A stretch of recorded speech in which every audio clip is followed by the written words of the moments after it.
We start tonight's news with an ongoing investigation at the Clinton House Museum. Early this morning, maintenance workers were seen covering graffiti on West Clinton Drive. The message in front of the Clinton House said, "Hillary for prison, and what difference?" UAPD Matt Mills said a report has been filed. The Fayetteville Public Library will host 3 public meetings next week in order to gather feedback on the future of the building. Sessions will focus on building expansion and proposed millage increase that would fund library services. All meetings will be held in the Walker Community Room beginning on Monday, May 2nd from 5:30 to 7:30 in the evening. Those will continue through Tuesday and Wednesday. At first glance, most would never suspect 28-year-old Jennifer Martin, once a librarian and music major, to take on one of the most male-dominated careers, the automotive industry.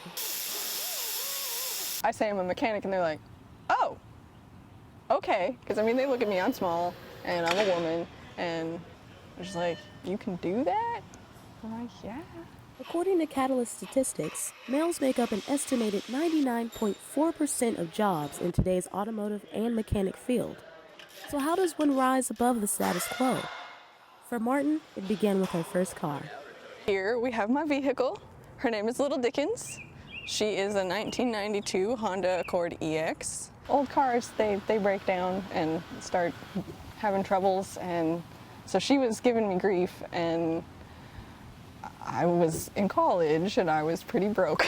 So I was like, I can't afford to take her in if it's going to be something big. Maybe I can at least do the diagnostic work myself. And so I went to the public library and got myself all the books they had on automotive repair and started reading. In the fall of 2015, Martin decided to desert her music major and librarian gig to enroll in Northwest Technical Institute of Springdale, Arkansas, where she soon realized the lack of a female presence.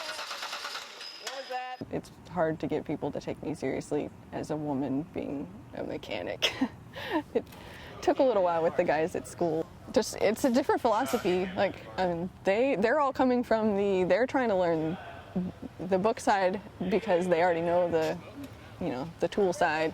Once we had our first test and they figured out that I was smart, I got a little bit more respect. Little did they know, Martin would be one of 2 students from NTI to be eligible for Skills USA, a vocational competition drawing students from all over the state.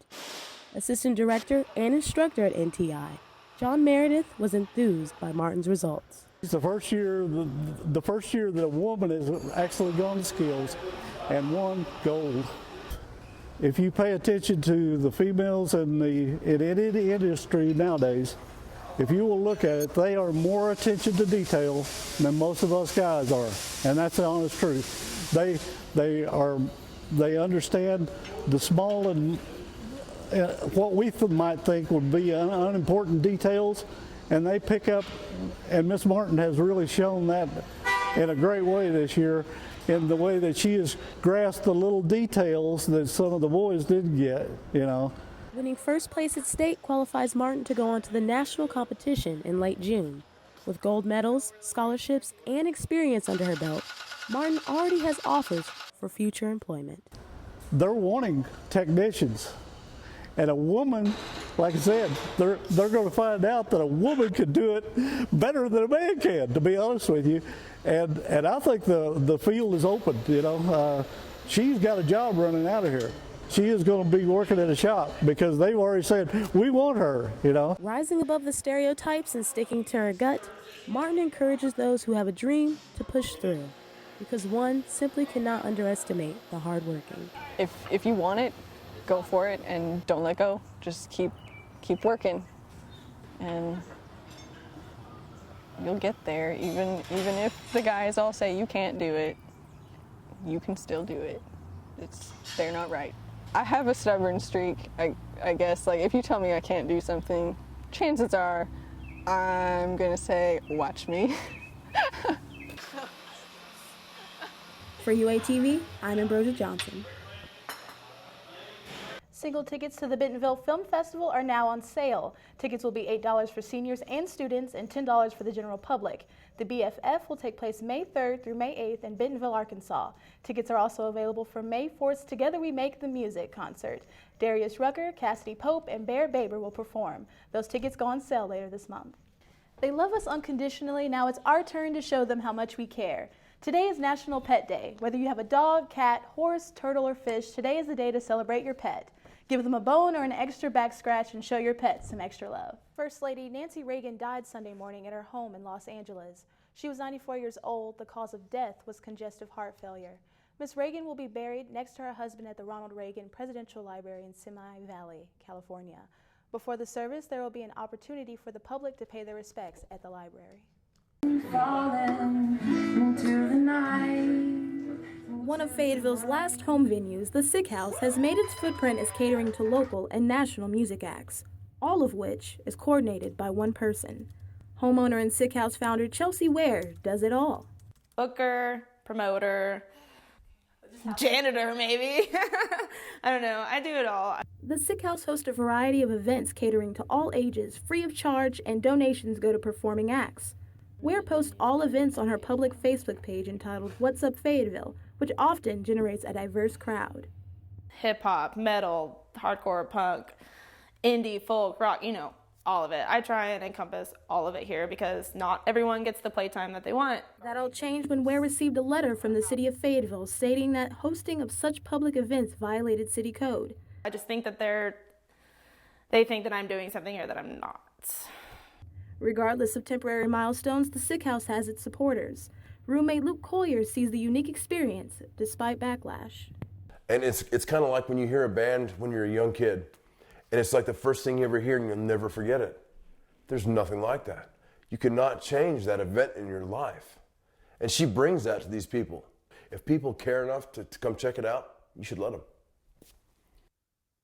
Fulbright scholars at the U of A are here from countries like Indonesia, the Republic of Congo, and Russia. Recent journalism grad and former UATV reporter Jacob Pinter is a Fulbright teaching assistant in Thailand. With another player leaving the Razorback basketball program, fans are left wondering what's going on. A woman called police around 1 in the morning screaming, saying there was a fire in the area. The fire led to an eventual explosion. Police say that the two people in the apartment were running a fully functional meth lab that got out of control and caused the fire. No arrests have been made due to the injuries of the suspects. 2 people are dead after 2 hospitals and a school building were struck in northern Syria this morning. According to a hospital worker on the scene, 2 buildings were struck in Azaz, and as people were evacuating, the complex was hit again. 8 others are missing and presumed dead. It is unclear who is responsible for the strikes. Police need your help in finding these men. The inmates are from a McDonald County jail in Pineville, Missouri. Pineville is just across the Arkansas-Missouri border. The sheriff's office says 22-year-old Matthew Miller and 24-year-old Keith Davis escaped sometime overnight.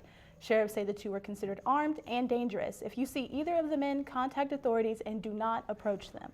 Beginning in March of 2012, Buku Fest brought spring break a little early for college students across the nation. The name Buku comes from the French word beaucoup, meaning plenty. The festival took place right off the Mississippi River at Mardi Gras World, where local artists, New Orleans Cajun food vendors, and local artists dominated the city for 2 consecutive days. Take a look at my journey through Buku.